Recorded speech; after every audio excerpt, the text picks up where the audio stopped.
Muy bien. Muy bien, Bueno. muy buenas tardes todos. Entonces, amigos, bienvenidos. Buenas tardes. Buenas tardes. Está congelando. Está congelado. ¿Yo? No, Hervé.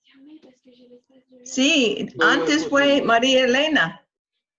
Ahora es María Elena. Sucede, ¿Qué hacemos? Internet es así, hay que tener paciencia y ya va a funcionar. Sí. María Elena, por favor, adelante. Los demás, por favor, en silencio. Muchas gracias. Muy bienvenidos a todos. Estamos muy contentos con el B de que este es nuestro cuarto conversatorio. Todos los sábados a la misma hora, a las 5 de la tarde. Hemos aprendido mucho, ha sido una experiencia bien valiosa y agradecemos la perseverancia de algunos amigos y siempre se ha ido sumando alguien más. Hoy día he conversado con un par de amigos antes, entonces lo que vamos a hacer en primer lugar, Ruth nos va a compartir una cita y posteriormente nos va a ofrecer como regalo su reflexión respecto a esa cita. Posteriormente vamos a escuchar a José, que también nos va a dar lectura reflexiva de la siguiente cita. Conversaremos entre medio lo que ustedes quisieran agregar. Yo también me voy a permitir a lo mejor agregar alguna otra cita, en la medida como se vaya dando el ritmo de nuestra conversación, que sea fluida y lo más importante, interactiva, que nos sintamos contentos y libres de participar. Después de eso, vamos a tener una historia inspiradora sobre el jugula. Y eso lo vamos a hacer en la dulce voz de Sandrita. Y igual, ella también, después de contarnos esta historia, nos va a compartir su reflexión, con qué se queda después de haber conocido esta historia. Y todo el tiempo que nos quede, conversamos de acuerdo a sus inquietudes, de acuerdo a sus opiniones, preguntas, y nos despedimos con mucha alegría. Así es que, por favor, Ruth, si puedes proyectar el B, la primera, la que está en color como marrón. Okay. Una pregunta, ¿empezamos con una oración o directamente al texto? Perfecto. A ver, Arleta, ¿pudieras tú partir? ¿Qué dijiste? ¿Quieres partir, Arleta? ¿Una oración? Sí. Claro. Muy bien. Voy a hacer una oración en inglés. Oh my God, I am a servant attracted to thee, humbly drawing near to the door of thy oneness, and supplicando the kingdom of thy mercy. Oh my God, permit me to be entirely thine, occupied only with thoughts of thee, inflamed by the love of thy love and separated from all except thee, so that I may work in thy cause, spread thy wisdom, transmit thy knowledge, and impart the joy of knowing thee. O my God, I am a flame lighted by the hands of thy power. Let not that flame be quenched by the winds of trials. Increase my love for thee, my adore for the beauty of thy one.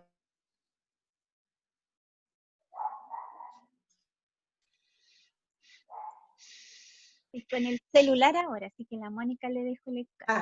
Entonces tú, Mónica.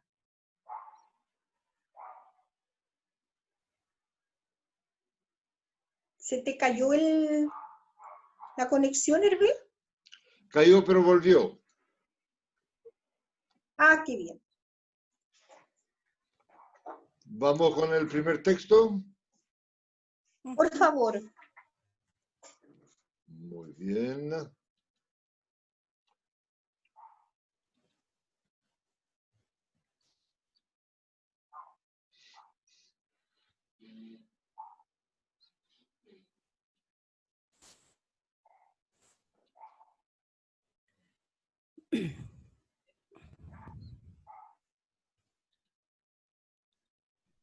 oh vosotros que os enorgullecéis de las riquezas mortales, sabed en verdad que la riqueza es una poderosa barrera entre el buscador y su deseo, entre el amante y su amado.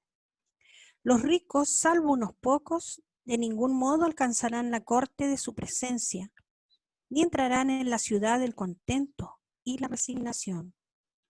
Bienaventurado es, pues, aquel que siendo rico no es inhibido por su riqueza del reino eterno, ni es privado por ella del dominio imperecedero. Por el más gran nombre, el esplendor de semejante rico iluminará a los moradores del cielo, del mismo modo que el sol alumbra a la gente de la tierra. Bajaulá.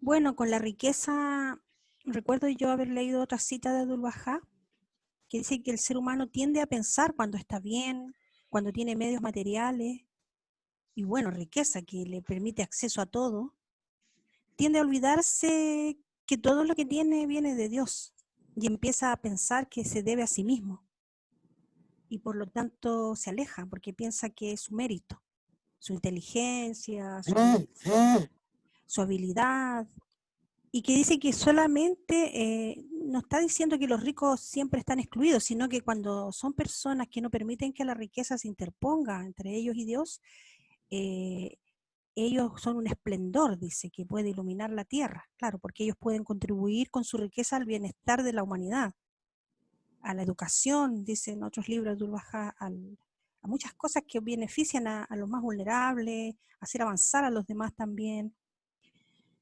Porque la riqueza es buena cuando permite que todos avancen, pero si es algo egoísta para mí, para sobresalir, para estar yo en mi burbuja, entonces empieza a alejar a la persona de Dios. Pero sobre todo que solamente en los momentos de la vida, cuando estamos totalmente indefensos, es cuando realmente probamos cuánto confiamos en Dios, realmente cuánto creemos, cuánta fe tenemos, yo creo. Entonces es muy difícil en una posición de, o sea, hay que ser, yo pienso, muy espiritual, para en una posición de mucha comodidad y bienestar económico tener esa misma fe, esa misma certeza que tiene aquel que no sabe a dónde va su vida y que solo depende de Dios y que sabe que su vida siempre ha dependido de Dios. Y eso es lo que a los seres humanos les cuesta entender, que su vida siempre ha dependido de Dios. Es decir, todo lo que tenemos es gracias a Él, porque el rico tiene salud para ser rico, podría estar enfermo, podría enfermarse su mente, su cerebro. Entonces se olvida el ser humano que todo lo que tenemos viene de Dios, es por su misericordia y su gracia, independientemente de los talentos. Por supuesto que hay esfuerzo personal y muchas cosas, pero finalmente depende de Dios que estemos bien para ejercitar esos talentos. En eso me hace Muchas pensar gracias, Ruth. esta cita. Invito a los amigos a contribuir con su entendimiento, cómo les llega este escrito de Bajaulá. Anímense sin pedir la palabra, por favor, porque yo no los veo acá. ¿Quién levanta el dedito? María Elena. ¿Sí? Yo, María Elena. Dime. Yo fui muy católica. En mi tiempo fui católica.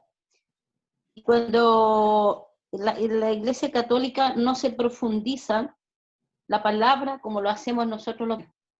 Entonces, cuando se hablaba de que solo como que el pobre iba al reino de los cielos, no se explicaba aquí cómo la riqueza, o sea, que los ricos también van a alcanzarla, si esa riqueza es compartida y es bien entendida, que entienden que todo lo ha dado el Señor. Pero en el Evangelio es muy literal y enseñan en forma literal, entonces piensan que los ricos nunca van a alcanzar a Dios. Entonces aquí nos deja claro que ricos y pobres, que depende de nuestro corazón, de nuestra bondad, de nuestra generosidad. Ok, gracias Bernardita. ¿Algún otro amigo quiere agregar algo? Sí, yo con lo que dice Adelante, Bernarda. José. Sí, lo que dice Bernarda, yo también era, digamos, católico, y ahí dice Cristo que más difícil que entre que entre un camello, es tan difícil como un camello pase por el ojo de la aguja, que un rico entre al reino de los cielos. Pero lo que faltó ahí que los malos ricos, porque en realidad ahí echaba todo en el mismo saco, que todos los ricos no iban a poder entrar al cielo. Entonces, aquí, como dice Bernarda, faltaba explicación que ahora se puede hacer. En esta dispensación ya el ser humano entiende más lo que es espiritual. La ¿Algún explicación- ¿Algún otro comentario?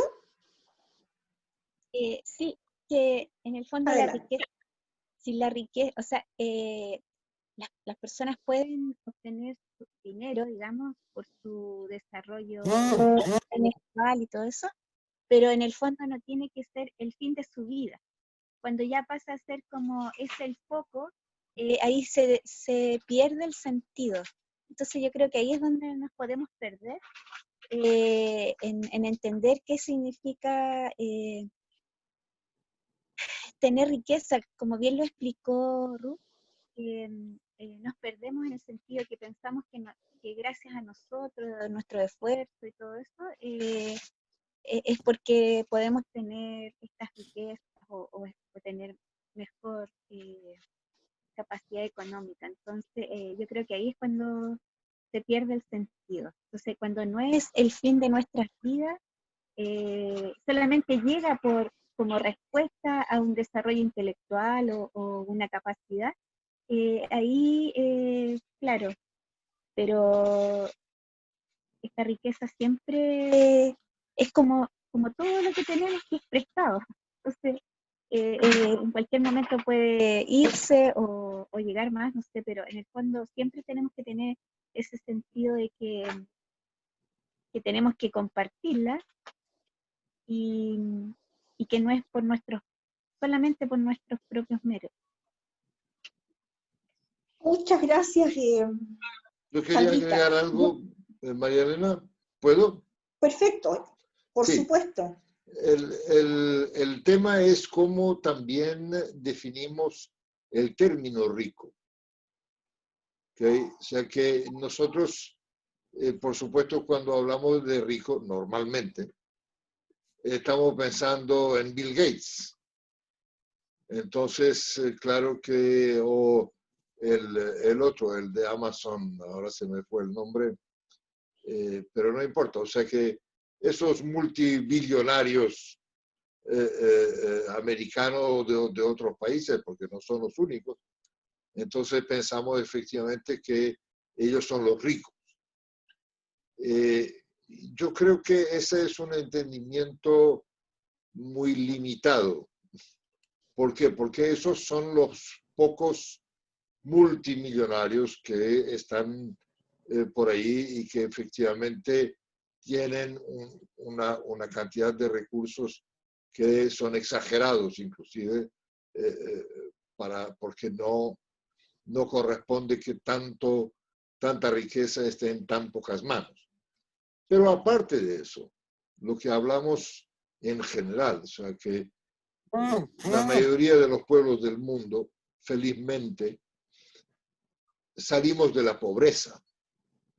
Entonces, el término que deberíamos, digamos, que nos tendría que dar que pensar es justamente el término pobre, no el término rico.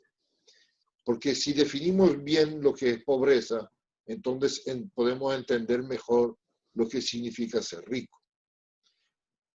Entonces, pobre es aquel que, por las circunstancias de la vida, por lo que sea, efectivamente no tiene suficiente para su comida, no tiene suficiente para alimentar a su familia, no tiene cómo tener un techo para proteger. Muy bien. Se cayó otra vez, perdón, está complicado realmente. Ya lo recogimos. Bueno, y sí, Sí.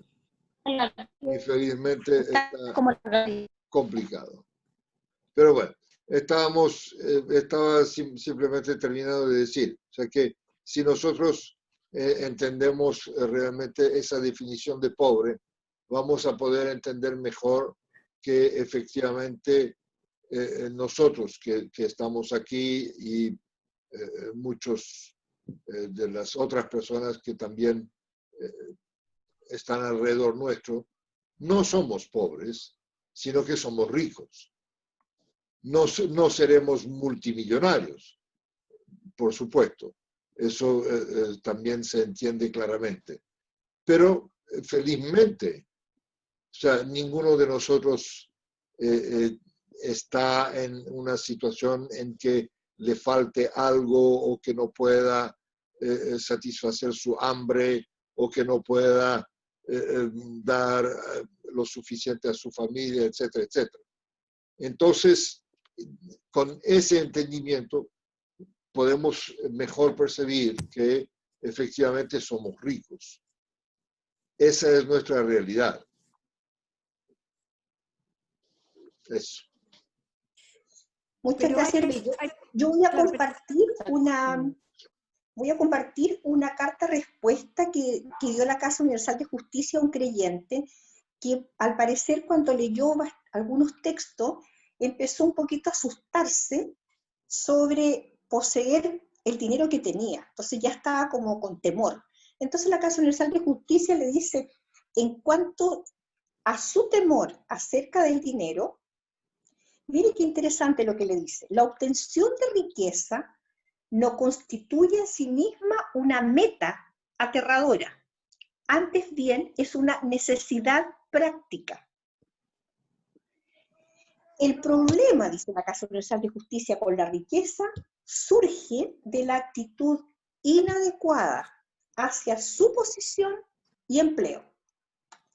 Y al igual que en muchos otros aspectos de la vida personal, las enseñanzas de Bahá'u'lláh proporcionan un medio para resguardarnos de las pruebas que conlleva la riqueza.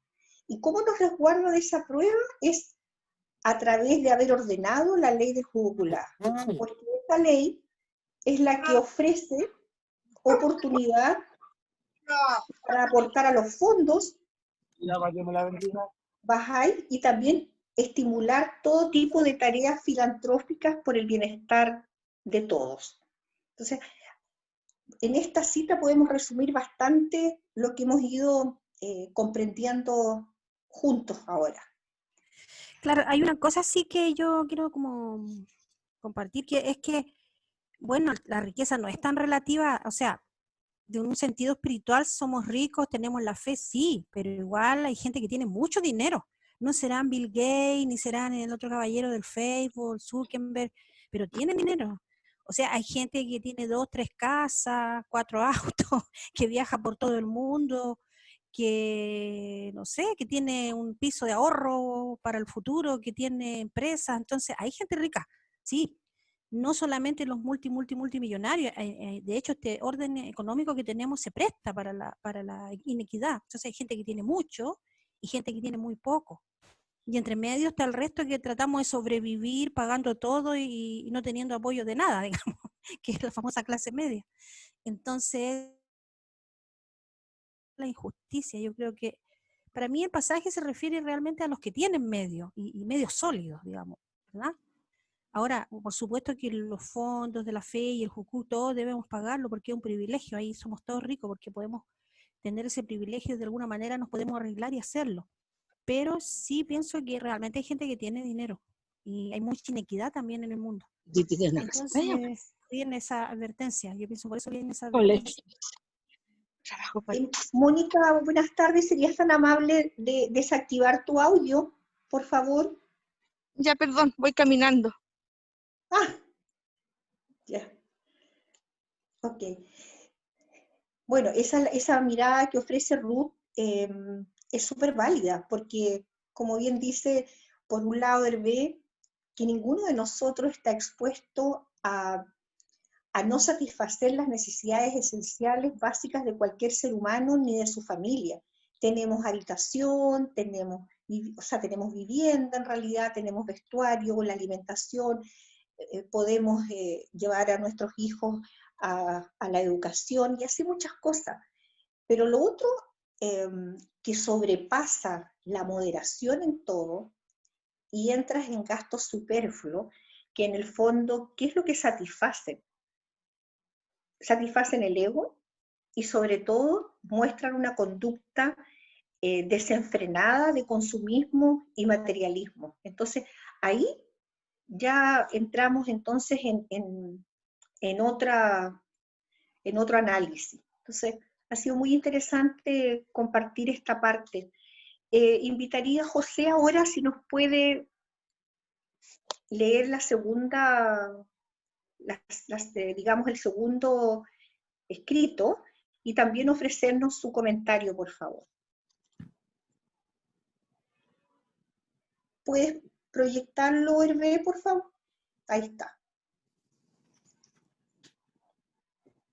Ya. Mi humilde comentario, vamos a ver cómo me sale. La futura civilización concebida. ¿Sí? ¿Algún otro comentario, por favor? ¿Aló? Sí, Sí, diga, yo soy adelante. Mónica, la que iba caminando, que aún no llego a mi casa, sorry. Sí, Ya, adelante. una generación próspera para mí, bueno, es lo que ya se ha dicho, quizás ahora de otra manera solamente, en que realmente cada individuo tenga todo lo necesario para desarrollarse intelectualmente, físicamente y almamente, como se dice. Es decir, que pero quizás para eso es necesario que esas necesidades se redefinan. Las necesidades de un mundo materialista, consumista, y no son las necesidades reales del ser humano, porque por algo está la humanidad enferma y el medio ambiente enfermo. Entonces yo creo que tendríamos que empezar a reformular qué es una necesidad física, qué es una necesidad espiritual, desde mi punto de vista. Eso era, gracias.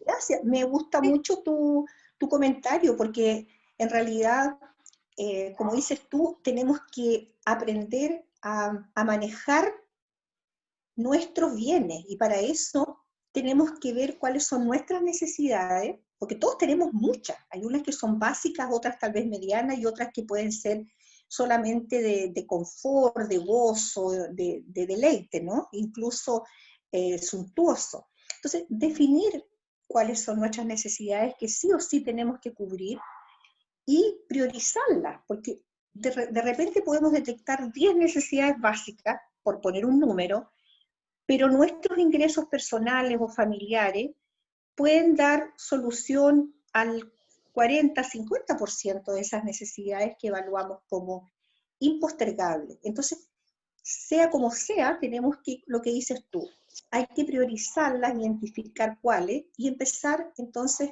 a poder responder ante eso. ¿Sí? Y eso mismo es muy interesante, porque cuando uno hace el cálculo del Foucault, que es algo muy íntimo, muy personal, no hay que, lo primero es eso, uno pensar qué es lo que yo necesito, yo, mi familia, mi núcleo inicial, y cómo ordeno mis cuentas, cómo me organizo. Entonces ya te crea una nueva actitud sobre el manejo de tus bienes. Uno se pone más ordenado y aparte de eso tiene entonces las posibilidades de saber cuánto puede destinar a qué y qué cosa puede postergar. Así que muchas gracias por ese aporte.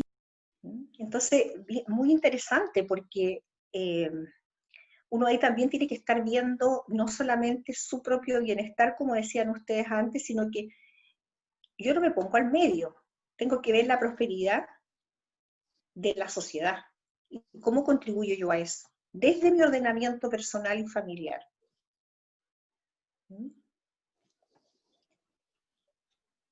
¿Algún comentario adicional? Entonces, pasaríamos a la historia inspiradora que nos va a relatar Sandrita, y ahí nos va a dejar muy contentos.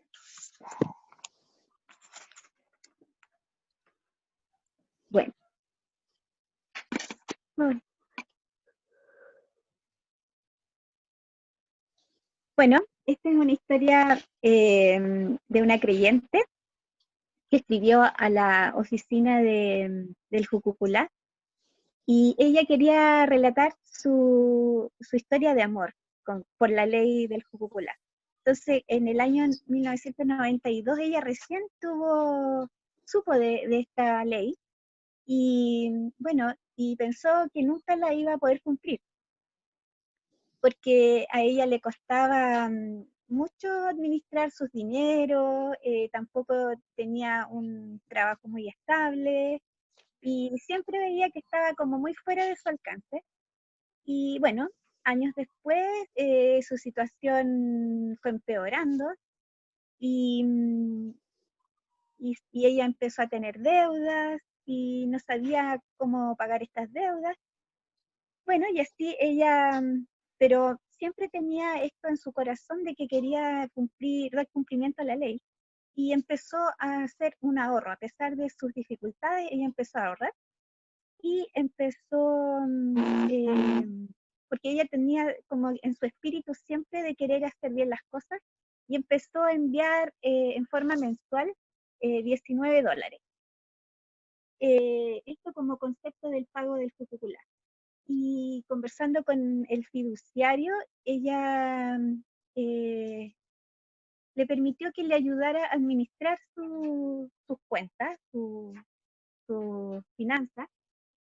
Y bueno, y poco a poco, perdón, todo fue como mejorando, poco a poco, y el hecho de tener ella como esta cuenta de ahorro fue como algo importante, porque yo creo que también le alegraba su corazón el hecho de poder estar haciendo cumplimiento de la ley. Bueno, y pasando unos años, encontró a alguien que le ayudó también como a pagar estas deudas, a solventarlas, y un tiempo después empezó a trabajar a tiempo completo, y ya no tenía este trabajo que era esporádico, y bueno, al principio dice que le costó su trabajo, pero ella oraba, y le empezó a ir mucho mejor. Bueno, y seguía pagando estos $19 como en forma mensual. Pasaron 2 años y ella se casó con un bajay, y ellos decidieron como pareja como cumplir con las leyes, y llevar todas sus finanzas bajo los principios de la fe. Y así en los años siguientes su situación económica fue mejorando notablemente, y lograron tener una serenidad y tranquilidad como en una vida familiar más, como más asegurada, y una tranquilidad que ellas nunca habían tenido. Lograron comprar una casa, y felices con su trabajo y con esta carrera profesional en la cual ella también empezó a destacarse, porque las felicitaban por su trabajo. Bueno, y ella cuenta ahí que pasaron 10 años, y siguió trabajando en esta empresa, una cosa que no le había ocurrido nunca en su vida. Y bueno, ahí como pareja ellos siguieron estudiando la ley, y decidieron hacer un testamento con el fin de destinar las diferencias que habían con el pago del jukuk. Y también tomaron otra decisión de en vez de hacer estos pagos mensuales, hacerlo en forma anual. Entonces pagaban en forma anual esta cuota del jukuk. Y bueno, ¿qué más? Bueno, y también ellos como que perdieron todos esos miedos que hay, que siempre uno tiene en la familia, probablemente de que las cosas no se estén dando como uno quiere, o de las dificultades. Entonces ellos como que fueron perdiendo todos estos miedos, y se lo atribuían a este cumplimiento de esta hermosa ley. Bueno, y ellos terminaron con una vida familiar, o sea, siguen, no sé si han terminado, pero su vida familiar y laboral se tornaron más ordenadas, y gozan de una abundancia y prosperidad. Y bueno, y ella se dio cuenta de que la prosperidad y la y la pobreza son solo mentales. Y está muy agradecida de esta ley. Y bueno, esta es la historia. Pienso que una de las cualidades que tuvo ella, de haber reconocido la ley como algo importante en su vida y haber sido constante, a pesar de las dificultades, ella logró hacer un ahorro y ella como que siempre lo tuvo en su corazón de que debía cumplir con esta ley. Entonces, eso fue un poco una cualidad de perseverancia y de amor también. Bueno, y el hecho de que después logró, ella, o sea, pienso que a medida que está esa intención y después llevarla a la acción, las cosas también empiezan a transformarse, a cambiar. Y también le va dando esa seguridad que la hace más fuerte, como las confirmaciones de alguna forma, las confirmaciones divinas por el cumplimiento de la ley. Y bueno, y qué mejor haberse casado con un Bahá'í para poder creo que es más la los dos son Bahá'í, porque me imagino que en los dos está la intención de llevar una vida bajo los principios de la fe. Entonces, de eso se trata esta historia de amor hacia la ley del Sucuk. Muchas gracias, Sandra. Muy Maravillosa la historia. como la fuiste contando, más encima la reflexión que hiciste. Así que, Bernarda, ¿qué te gustaría agregar? Anita, Hasta bueno, y encontré los otros amigos también, por supuesto. Pero como Bernarda la tengo calladita. hasta cumpliendo la ley encontré un marido. La historia. ¿Cómo? Ya hasta cumpliendo la ley encontré un buen marido también. ¿Cómo? Se abrieron todas las puertas. Se abrieron todas las puertas.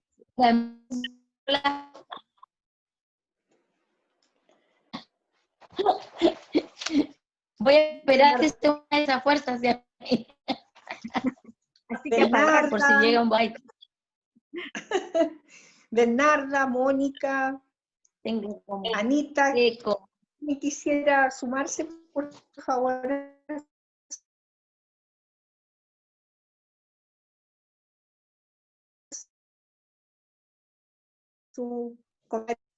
¿Me escuchan?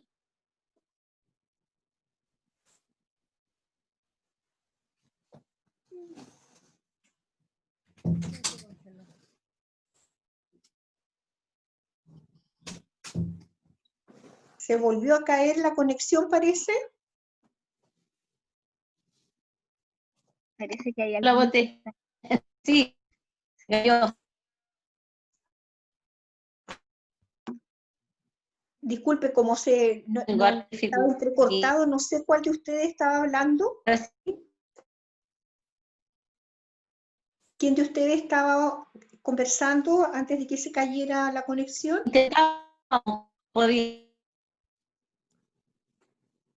En esa parte de San Vicente. No estaba intentando, pero se va a caer. Perro de José Toro. A sus órdenes. No, en María Elena. ¿Te escucho? Ah, no, es que como me estaba dando la palabra. Sí, lo que pasa es que se cayó la conexión y por eso les preguntaba quién estaba hablando, porque yo tampoco escuchaba nada. Así que adelante, por favor. No, yo quería comentar que por ejemplo, yo cuando recién conocí la fe, uno no entiende nada porque es mucha información junta. Entonces uno tiende a confundirse un poco. Pero en la medida que va comprendiendo los escritos, que va participando de ciertas leyes, como que todo va surgiendo, porque yo a lo mejor antes de ser Bahá'í no había podido contribuir al fondo, no me alcanzaba. Y sin embargo, las bendiciones han ido llegando. Siempre trato de contribuir, o sea, no siempre trato, lo hago, y de repente digo, ¿cómo lo hago? O sea, ¿cómo puedo hacerlo? O sea, son las maravillas de Dios. Entonces, Dios le va dando todas esas bendiciones a uno y solo se va generando esta gracia de Dios. Entonces, espero en algún momento empezar a contribuir al Jucuculá, porque tengo la gana de hacerlo y a lo mejor podría ser una historia parecida a la que narró la Sandra. Porque los esfuerzos sí se pueden hacer cuando uno prioriza, porque como hablamos, uno va priorizando las cosas. Entonces yo sé que mi plata para el fondo es sagrada y que hay otros fondos al que uno puede contribuir, prefiero hacer eso antes de hacer otra cosa. Entonces cuando uno está claro en eso, va priorizando sí o sí. Eso. Importante esto de esta nueva actitud de manejar las finanzas familiares y personales, y a su vez lo que tú dices, ¿qué es lo que tiene prioridad dentro de las necesidades que yo íntimamente determino para mí y para mi familia? Porque eso es algo absolutamente de conciencia. Nadie puede decirle a Bernarda, estas son tus necesidades, o Bernarda me diga a mí. O sea, eso es muy, muy, muy personal, muy íntimo, y solo ante Dios nomás. No, a nadie le va a dar cuenta, pero sí se ordena y a partir de eso empieza a darle importancia real a lo que lo tiene. ¿Sí? Ok. ¿Alguien me puede decir la hora? Lo que menos importa, María Elena, la hora. 10 para las 6. ¿Qué pasa? Que este mismo canal, Dervé, lo ocupa también Gael después para otra reunión, por eso preguntaba. Me gustaría dejar estos minutitos para que pudieran hacer alguna pregunta, algún ámbito de la ley que les gustaría que pudiésemos abordar en los próximos conversatorios.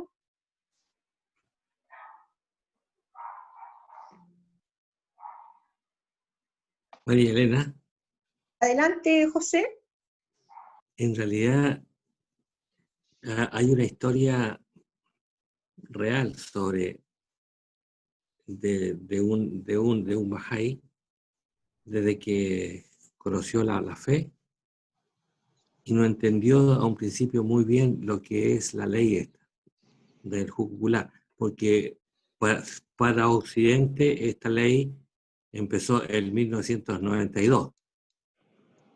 Entonces esta persona no entendió bien esta ley y ha tenido muchas pruebas, pero el entendimiento y el esforzarse en este camino le ha dado esa, entre comillas, sabiduría para darse cuenta de lo maravilla que es esta ley. Esta persona tenía su situación bastante holgada y un momento también quedó con lo opuesto. Pero sí que es otra persona ahora y feliz de poder entender y esforzarse en empezar a cumplir la ley del Jucuculá. Esa historia es real y me conta. Así que algún día voy a decir el nombre de esa persona. O que él pueda contar su historia. La verdad es que... Exactamente. Yo creo que la va a contar él. Sí. La verdad es que... Perdón, María. No, solamente agregar una cosita, que independientemente de quién sea, que a lo mejor eres tú mismo, o a lo mejor es alguien cercano, o alguien que ni conocemos, no es el punto. Lo importante es la historia, no quién hay detrás, porque esto también es muy privado. De hecho, nosotros como fiduciarios tenemos conocimiento, por supuesto, de cuáles son los amigos en Chile que están haciendo su pago de la manera que ellos estiman, mensual, trimestral, semestral, anual, cada 2 años. Ese es un asunto absolutamente personal, o de los matrimonios, ¿no? Pero jamás nosotros podríamos, pero jamás debemos hacer un comentario respecto a quién paga, quién no paga, o incluso nosotros tener una percepción, pues yo puedo tener una percepción, como decía Ruth, alguien tiene como 3 casas, tiene 4 autos, viaja no sé cuántas veces al año, entonces yo espero, entre comillas, espero, como ser humano, hoy en realidad debería ser su pago esto, y está pagando tan poco, uy, incluso es como tacaño, no me puedo permitir ni siquiera pensarlo, ¿ya? Porque como digo, es un asunto netamente de conciencia de la persona, así como, entonces, olvídate de mencionar quién pudiera ser, sino que... Sí, es que pasa una cosa, que en ese tiempo el jugulá era lo que entendió esta persona, claro, que eran los 19, ¿cómo se llama? Los 19 miscales de oro, que en ese tiempo eran como 3.000, no sé cuántos y tantos dólares o cuántos ahora. Entonces, por ahí creo que fue que No entendió. no entendió bien, sí. Ok, Arleta Le está pide Ahora palabra. no, pues ahora sí. Arleta está con la manito parada. Arleta, adelante. Rápidamente, justo como está hablando José, cuando la ley de Júcula comenzó, yo tenía 41 años y yo estaba en los Estados Unidos y no fue muy claro porque fue al comienzo cuando los americanos pueden contribuir. Entonces, cuando yo tenía más dinero, yo no entendí la ley y ahora estoy pobre, muy pobre.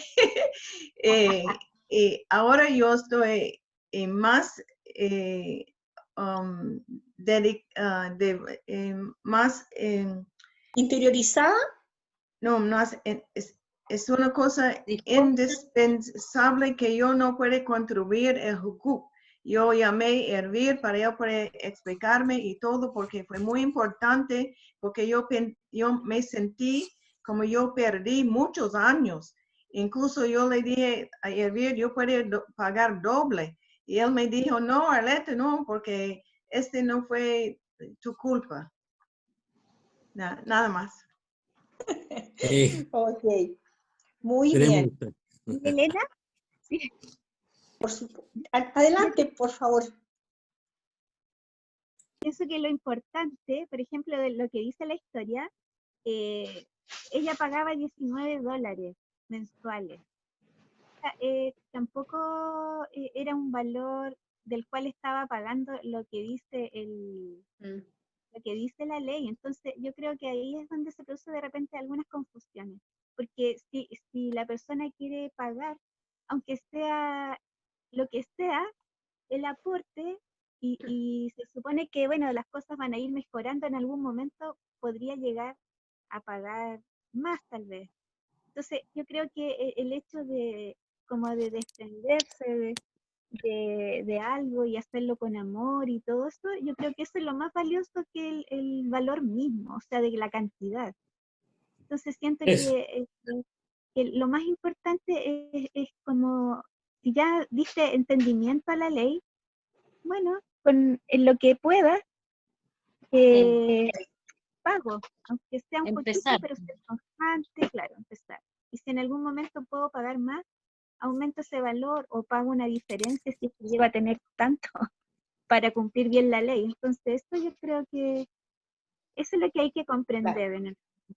Muchas gracias, porque efectivamente, como dice Sandrita, ya, uno ordena y determina cuál es lo que debiera ser. Eso, como decía, de libre conciencia de cada cual. Y puede ser de que de repente, volviendo a los 19, que seguramente para ella fue como simbólico, dijo, bueno, 19, ¿no? De repente pudiera ser $1, y de repente pudieran ser 20. Entonces, más allá si es un grano de mostaza o es un saco de miscales de oro, nosotros tenemos que ofrecerlo por amor a Dios.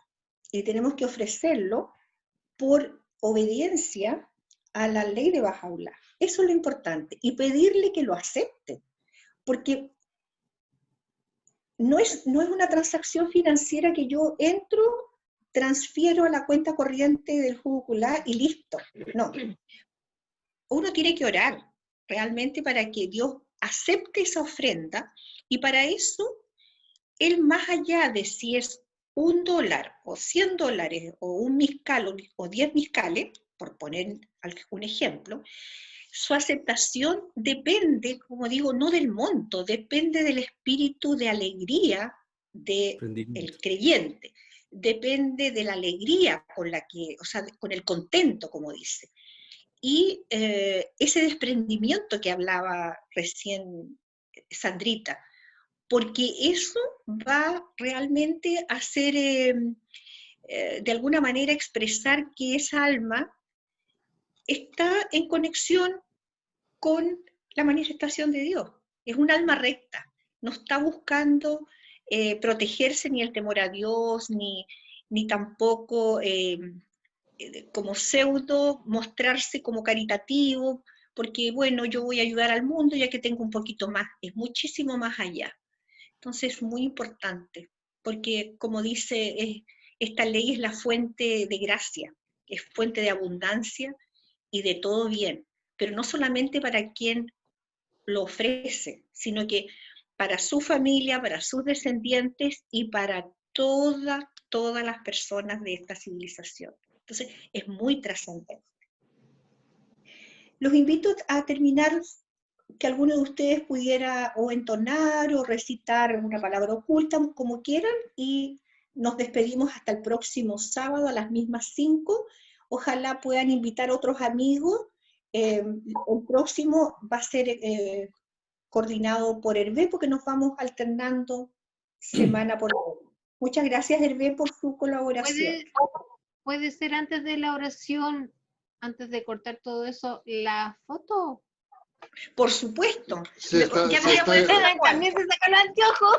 Se está grabando, en todo caso se está grabando. Pero adelante con la foto. Mientras te preparas con la foto, yo hago una página de publicidad también, para recordar que vamos a empezar a partir de esta semana, el próximo miércoles, el curso semanal con las 2 lecciones sobre el jugo Golá. Por lo tanto, es un curso bien fácil, bien entendible, pero que nos ayuda efectivamente a comprender mejor y a manejar mejor el tema del jugo Golá. Y por lo tanto se hace con ese mismo ritmo de 1 hora, de 7 a 8, de 19 a 20 horas, los miércoles. Y necesito que todos que están interesados se inscriban, me mandan un pequeño WhatsApp con su correo electrónico también, por favor, diciendo que quieren participar en el curso, porque tengo que hacerles llegar el material también. Entonces, eso lo vamos coordinando en estos días para que se pueda hacer correctamente. Pero el curso es bien agradable, muy sencillo, y vamos a pasar un buen rato otra vez encontrándonos los miércoles. Gracias por la foto. Ok. Sí. Pablito, que regrese el Pablo. Muy bien. Claro, ahora le podemos cobrar a Pablo también. Ay, ahora, claro, ya. Ahora sí, digan leche. Silla. No, leche. Leche. Ya. Silla. ¿Qué le gusta? Yo prefiero chocolate bitter sin azúcar macizo. Ya. Yo tendría una consulta, perdón. Anita, ¿quieres recitar una consulta primero? ¿Una palabra oculta? Un momentito, hay una consulta. Mónica. Sí, la consulta es a mí. Sí, sucede que los miércoles tengo reunión de asamblea local aquí en Chile, Temuco, por lo tanto no puedo participar. ¿Estos cursos se van a grabar? Se van a grabar, si Dios permite. Para hacerlo yo. Internet funciona. pero no es el único curso que va a Ya, haber. claro, sí. Vamos a tener más cursos Ya, y es cuestión de formar un pequeño grupo, 4, 5, 6 amigos ya, que quieran hacerlo y ustedes marcan el día y la hora. Sin yo estoy muy interesada. Ya. ¿Y dónde está su correo? ¿Su correo dónde lo ubico? ¿Su WhatsApp está aquí? Está en el... Sí, sí, su correo está en WhatsApp. Ya, entonces tengo que revisar el WhatsApp como para comunicarme. Por favor. Bien. Si ¿Y no, cómo yo te puede lo mando en acceder todo las caso. grabaciones No hay ustedes ningún están problema. haciendo? Las grabaciones yo las subo todas en Grabaciones, YouTube. Arleta, están en YouTube.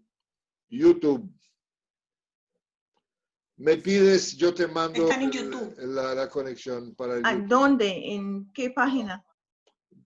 Me pones un WhatsApp y yo te mando Arleta, después te las puedo mandar. el Ok, enlace. por favor. Ok. Anita, Gracias. Anita, por favor. Sí, ok. Y con eso terminamos. Muchas gracias. Sobre Gracias. todo, yo quiero agradecer la disposición de los amigos porque cuando los he llamado y los he invitado a ser copartícipes, me da mucho gusto la buena disposición y la alegría con que aceptan y con gusto. Y además que la contribución ha sido tan linda porque esto es de mutua colaboración, estamos aprendiendo todos juntos. Entonces, muy enriquecedor. Así que muchísimas gracias. Anita. Oh hijo del hombre, mi eternidad es mi creación. La he creado para ti. Haz de ella la vestidura de tu templo. Mi unidad es mi obra. La he hecho para ti. Atáviate con ella para que seas por toda la eternidad la revelación de mi ser imperecedero.